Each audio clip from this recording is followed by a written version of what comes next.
हे भगवान शिव जी, आज आपकी इस वीडियो को जो भी व्यक्ति लाइक करे उसके जीवन के सभी दुख दर्द दूर कर देना। ओम नमः शिवाय। मित्रों, एक बार एक चतुर कौवा अपनी संगिनी के साथ जंगल में रहता था। दोनों में इतना प्रेम था कि एक पल भी अलग नहीं रह पाते थे। जब भी कौवा भोजन की तलाश में बाहर जाता, उसकी संगिनी घंटों उसका इंतजार करती रहती। एक दिन कौवा बहुत घबराया हुआ वापस लौटा और चुपचाप घोंसले में जाकर बैठ गया। उसकी हालत देखकर कौवी बोली, क्या बात है, तुम इतने परेशान क्यों हो? कौवा पहले तो टालता रहा, लेकिन जब उसने बार बार जिद की तब कौवा बोला, यदि तुम सच जानना चाहती हो तो पहले एक कहानी सुनो। कौवा कहने लगा, बहुत समय पहले एक राज्य में राजा वीरेंद्र और रानी सौम्या रहते थे। उनके पास धन दौलत, सेना, महल, नौकर चाकर सब कुछ था, लेकिन संतान नहीं थी। इसी चिंता में दोनों दिन रात दुखी रहते थे। उन्होंने अनेक पूजा पाठ, यज्ञ और दान किए, मगर कोई फल नहीं मिला। समय बीतता गया और दोनों बूढ़े होने लगे। एक दिन राज दरबार में एक तपस्वी महात्मा आए। रानी सौम्या ने उनका आदर किया और भिक्षा दी।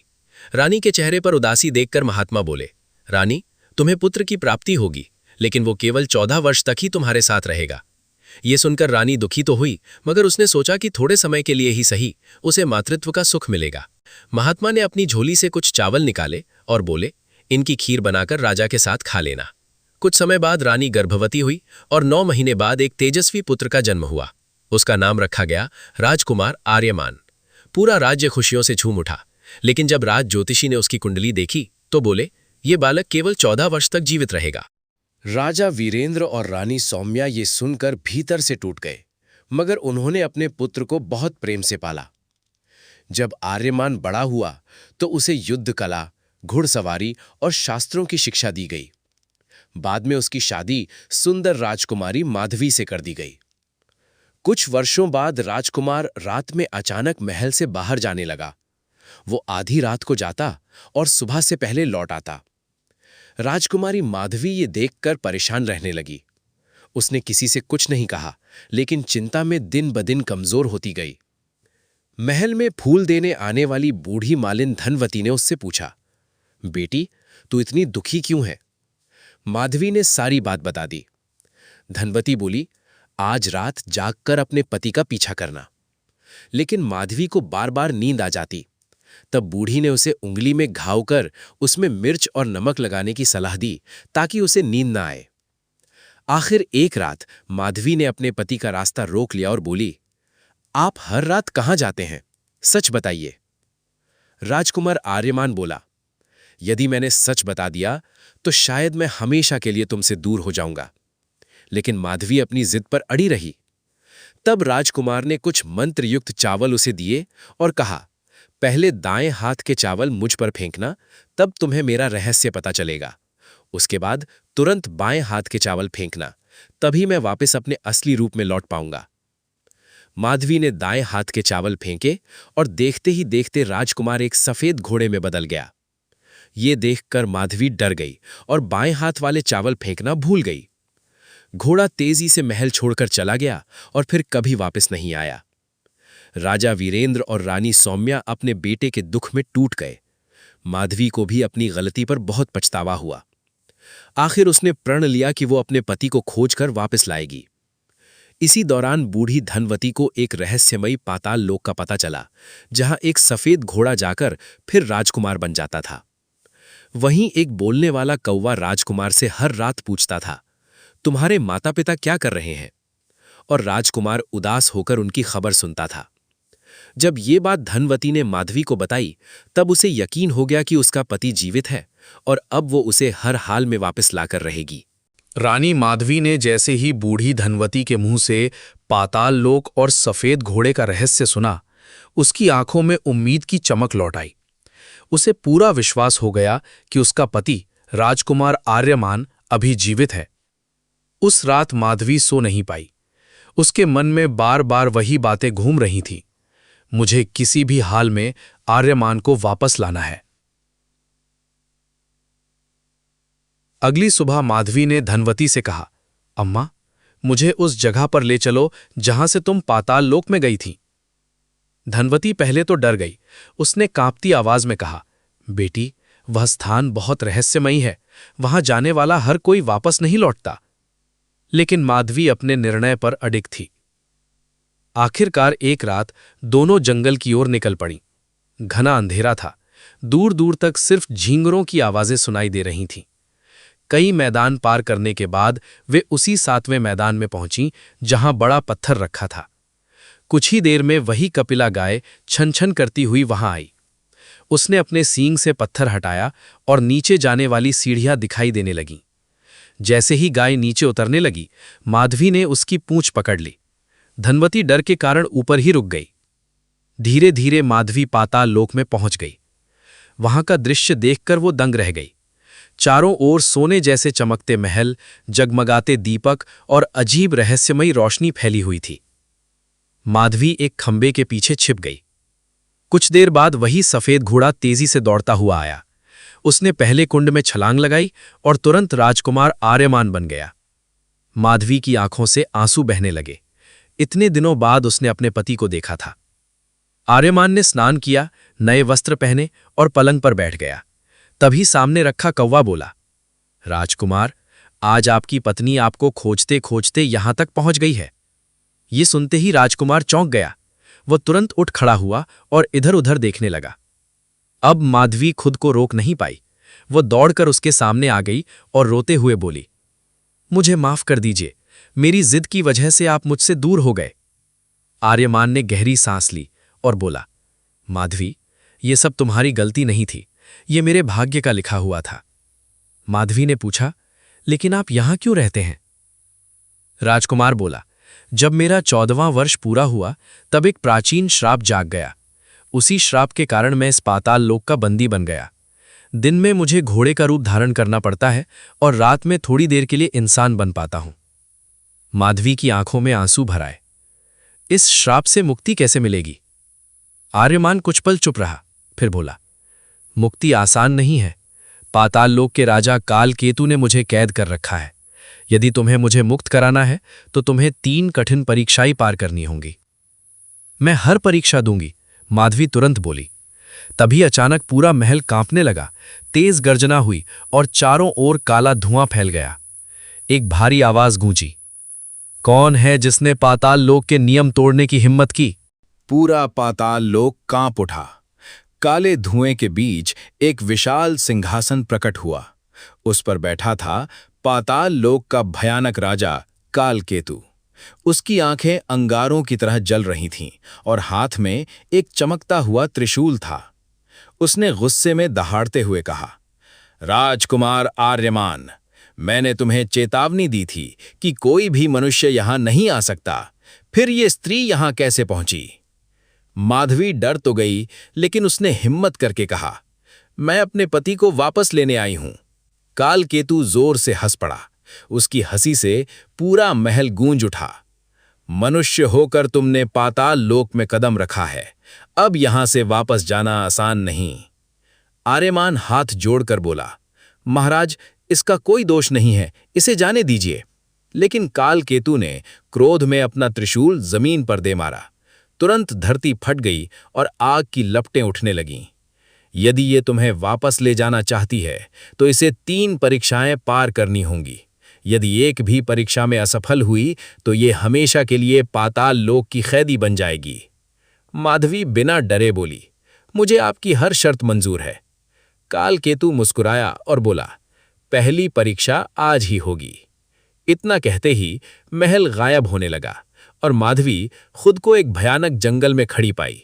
चारों तरफ अंधेरा था, पेड़ों से अजीब आवाजें आ रही थीं। तभी आसमान से कालकेतु की आवाज गूंजी, इस जंगल में एक जादुई कमल छिपा है, सूर्योदय से पहले उसे ढूंढ कर लाओ। यदि समय निकल गया तो तुम हमेशा के लिए पत्थर बन जाओगी। माधवी ने साहस जुटाया और जंगल में आगे बढ़ने लगी। कुछ दूर जाने पर उसे रोने की आवाज सुनाई दी। उसने देखा कि एक छोटा बच्चा कांटों में फंसा हुआ था। बच्चा बोला, दीदी, मुझे बचा लो। माधवी सोच में पड़ गई। समय बहुत कम था। यदि वो बच्चे को बचाती तो कमल खोजने में देर हो सकती थी, लेकिन उसका दिल नहीं माना। उसने कांटे हटाए और बच्चे को बाहर निकाल लिया। जैसे ही बच्चा बाहर आया, अचानक वो चमकने लगा और एक दिव्य ऋषि के रूप में बदल गया। ऋषि मुस्कुराकर बोले, बेटी, ये तुम्हारी परीक्षा थी। तुमने स्वार्थ छोड़कर दया को चुना है, इसलिए मैं तुम्हारी सहायता करूंगा। उन्होंने अपनी छड़ी से जमीन पर प्रहार किया। तुरंत एक चमकता हुआ रास्ता दिखाई देने लगा। इस रास्ते पर चलो, तुम्हें जादुई कमल मिल जाएगा। माधवी तेजी से उस रास्ते पर दौड़ने लगी। आखिरकार वो एक झील के पास पहुंची। झील के बीचों बीच सुनहरे प्रकाश से चमकता हुआ कमल था, लेकिन जैसे ही वो कमल लेने आगे बढ़ी, झील का पानी उबलने लगा और उसमें से एक विशाल काला नाग बाहर निकल आया। नाग भुपकारते हुए बोला, ये कमल कोई साधारण मनुष्य नहीं ले सकता। माधवी डर गई, मगर उसने भगवान शिव का नाम लिया, ओम नमः शिवाय। तभी उसके गले में पहना हुआ छोटा सा शिवलिंग चमकने लगा।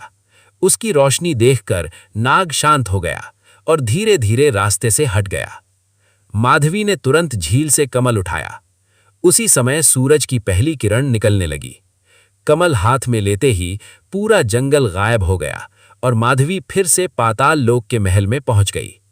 कालकेतु सिंहासन पर बैठा था। उसने आश्चर्य से कहा, असंभव, आज तक कोई पहली परीक्षा पार नहीं कर पाया। आर्यमान की आंखों में उम्मीद की चमक लौट आई, लेकिन कालकेतु मुस्कुराया और बोला, अभी 2 परीक्षाएं बाकी हैं और अगली परीक्षा पहली से भी ज्यादा भयानक होगी। कालकेतु की आंखें लाल अंगारों की तरह चमकने लगीं। उसने अपने सिंहासन से उठते हुए कहा, माधवी, पहली परीक्षा तुमने दया और साहस से पार कर ली, लेकिन दूसरी परीक्षा तुम्हारे दिल की सबसे बड़ी कमजोरी को परखेगी। इतना कहते ही उसने अपने त्रिशूल को हवा में घुमाया। अचानक पूरा पाताल लोक अंधेरे में डूब गया। कुछ क्षण बाद माधवी ने खुद को एक पुराने महल के सामने खड़ा पाया। वो चौंक गई। ये तो वही राजमहल था जहां वो और आर्यमान साथ रहते थे। महल के अंदर से हंसी की आवाजें आ रही थीं। माधवी धीरे धीरे अंदर गई। उसने देखा राजा वीरेंद्र, रानी सौम्या और स्वयं आर्यमान बैठे हंस रहे हैं। सब कुछ पहले जैसा था। आर्यमान उसे देखकर मुस्कुराया और बोला, माधवी देखो, सब ठीक हो गया, अब किसी परीक्षा की जरूरत नहीं, यहीं हमारे साथ रहो। माधवी की आंखें भर आईं। उसका मन हुआ कि दौड़कर आर्यमान को गले लगा ले, लेकिन तभी उसे धनवती की कही एक बात याद आई, पाताल लोक आंखों से नहीं मन से छल करता है। माधवी रुक गई। उसने ध्यान से देखा। महल में सब कुछ था, लेकिन एक चीज नहीं थी। वहां कोई छाया नहीं पड़ रही थी। उसका दिल जोर जोर से धड़कने लगा। ये सच नहीं है, उसने धीरे से कहा। तभी सामने बैठे आर्यमान का चेहरा बदलने लगा। उसकी मुस्कान डरावनी हो गई। राजा और रानी की आंखें पूरी काली पड़ गईं। पूरा महल भयानक हंसी से गूंज उठा। कालकेतु की आवाज आई, यदि तुम इस भ्रम को सच मान लेती तो हमेशा के लिए यहीं कैद हो जाती। अचानक महल टूटने लगा। दीवारें राख बनकर उड़ गईं और माधवी फिर पाताल लोक में लौट आई। कालकेतु अब पहले से ज्यादा क्रोधित दिख रहा था। तुमने दूसरी परीक्षा भी पार कर ली, उसने दांत पीसते हुए कहा, लेकिन आखिरी परीक्षा तुम्हें तोड़ देगी। आर्यमान बेचैन होकर बोला, महाराज बस कीजिए, आपने जो कहा माधवी ने सब कर दिखाया। लेकिन कालकेतु कर जा, चुप। उसकी आवाज से पूरा महल कांप उठा। फिर उसने अपनी हथेली खोली। उसमें एक छोटी सी नीली अग्नि जल रही थी। तीसरी और अंतिम परीक्षा, कालकेतु बोला, तुम्हें मृत्यु द्वार तक जाना होगा, वहां से अमृत ज्योति लाकर दिखाओ, लेकिन याद रखना उस रास्ते में तुम्हें अपने सबसे बड़े डर का सामना करना पड़ेगा। इतना कहते ही जमीन फट गई। नीचे गहरी अंधेरी सुरंग दिखाई देने लगी। उसमें से ठंडी हवा और डरावनी आवाजें आ रही थीं। माधवी ने एक बार आर्यमान की ओर देखा। उसकी आंखों में डर भी था और भरोसा भी। आर्यमान धीरे से बोला, तुम वापस आओगी, मुझे यकीन है। माधवी ने आंखें बंद कर भगवान शिव का स्मरण किया और उस अंधेरी सुरंग में उतर गई। जैसे जैसे वो नीचे जा रही थी, उसके आसपास अजीब परछाइयां घूमने लगीं। अचानक उसे किसी के रोने की आवाज सुनाई दी। वो आवाज बहुत जानी पहचानी थी। माधवी ने ध्यान से सुना और उसका चेहरा डर से सफेद पड़ गया। वो आवाज उसकी अपनी माँ की थी, जो वर्षों पहले मर चुकी थी। माधवी के कदम वहीं रुक गए। अंधेरी सुरंग में उसकी माँ की आवाज लगातार गूंज रही थी, माधवी बेटी, मुझे बचा लो। उसका दिल जोर जोर से धड़कने लगा। आंखों में आंसू भर आए। बचपन की सारी यादें उसके सामने घूमने लगी। वो कांपती हुई आवाज में बोली, माँ, आप कहाँ हैं? तभी सुरंग के अंदर हल्की नीली रोशनी दिखाई दी। माधवी धीरे धीरे उस ओर बढ़ने लगी। कुछ दूर जाने पर उसने देखा, लोहे की जंजीरों में बंधी उसकी माँ बैठी रो रही थी। माधवी दौड़कर उनके पास जाने लगी, लेकिन अचानक उसे आर्यमान की बात याद आई। पाताल लोक तुम्हारे मन के डर और मोह का रूप बनाकर तुम्हें धोखा देगा। माधवी रुक गई। उसने ध्यान से देखा। उसकी माँ के पैरों के पास कोई परछाई नहीं थी। माधवी समझ गई कि ये भी एक मायाजाल है। उसने आंखें बंद कीं और भगवान शिव का स्मरण करते हुए बोली, यदि आप सच में मेरी माँ हैं तो मुझे आशीर्वाद दीजिए, लेकिन यदि ये छल है तो समाप्त हो जाइए। इतना कहते ही जंजीरों में बंधी स्त्री जोर जोर से हंसने लगी।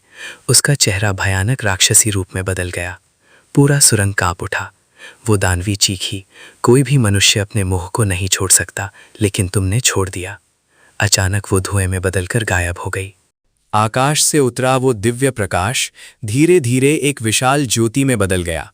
पूरा पाताल लोक कांपने लगा। कालकेतु का त्रिशूल उसके हाथ से छूटकर दूर जा गिरा। उसकी आंखों में पहली बार डर दिखाई दे रहा था। तभी उस तेज प्रकाश के बीच एक दिव्य स्वर गूंजा, कालकेतु, तुम्हारा अंत निकट है।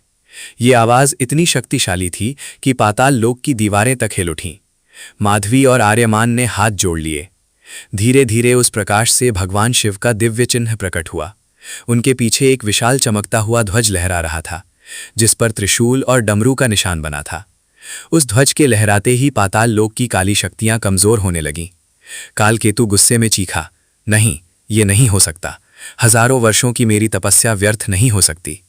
तभी अचानक कौवा जोर जोर से बोलने लगा, कांव कांव, सत्य प्रकट होने का समय आ गया। माधवी ने आश्चर्य से कौवे की ओर देखा। अचानक कौवे के शरीर से तेज प्रकाश निकलने लगा। देखते ही देखते वो एक वृद्ध ऋषि में बदल गया। आर्यमान और माधवी दोनों चौंक गए। ऋषि बोले, मैं साधारण कौवा नहीं हूं, मैं महर्षि वायुनाथ हूं। वर्षों पहले कालकेतु मेरा ही शिष्य था। ये सुनते ही कालकेतु का चेहरा बदल गया।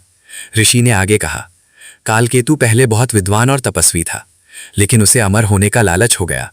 उसने पाताल लोक की काली शक्तियों से संधि कर ली। उसी पाप के कारण उसे श्राप मिला कि वो हमेशा अंधकार में रहेगा। माधवी ने पूछा, फिर आर्यमान को श्राप क्यों मिला? ऋषि गंभीर होकर बोले, क्योंकि आर्यमान कोई साधारण मनुष्य नहीं है। पूरा महल अचानक शांत हो गया। आर्यमान पिछले जन्म में एक महान योद्धा था, ऋषि बोले, जिसने कालकेतु की काली शक्तियों को रोका था। मरते समय कालकेतु ने बदला लेने की प्रतिज्ञा की थी। उसी प्रतिशोध में उसने इस जन्म में आर्यमान को श्राप दिया। आर्यमान स्तब्ध रह गया। उसे अपने पिछले जन्म की धुंधली यादें दिखाई देने लगीं। भयंकर युद्ध, जलता हुआ आकाश और एक काला तांत्रिक। ऋषि ने कहा, लेकिन कालकेतु ये भूल गया कि सच्चा प्रेम किसी भी श्राप से अधिक शक्तिशाली होता है।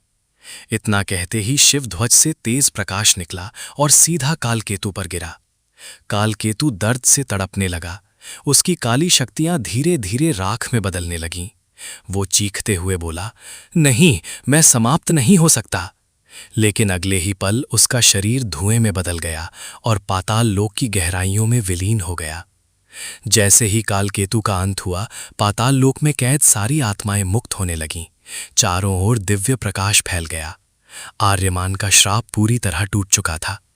माधवी खुशी के आंसुओं के साथ उसके पास दौड़ी। तभी ऋषि वायुनाथ बोले, अब तुम दोनों अपने राज्य लौट जाओ, लेकिन याद रखना, पति पत्नी के बीच विश्वास सबसे बड़ा धन होता है, संदेह सबसे बड़ा विनाश। इतना कहते ही पाताल लोक का द्वार खुल गया। माधवी और आर्यमान ऊपर पृथ्वी लोक में लौट आए। जब वे महल पहुंचे, तब राजा वीरेंद्र और रानी सौम्या अपने पुत्र को देखकर रो पड़े। पूरा राज्य खुशी से झूम उठा। कई दिनों तक उत्सव मनाया गया। लेकिन कहानी यहां समाप्त नहीं होती। उस रात जब सब लोग सो गए, तब महल की छत पर वही शिव ध्वज अपने आप लहराने लगा और दूर अंधेरे जंगल में दो लाल आंखें फिर से चमकीं। किसी भारी आवाज ने धीरे से कहा, कालकेतु समाप्त नहीं हुआ, वो फिर लौटेगा। और उसी के साथ कहानी का सबसे बड़ा रहस्य अधूरा छोड़कर रात का अंधेरा और भी गहरा हो गया।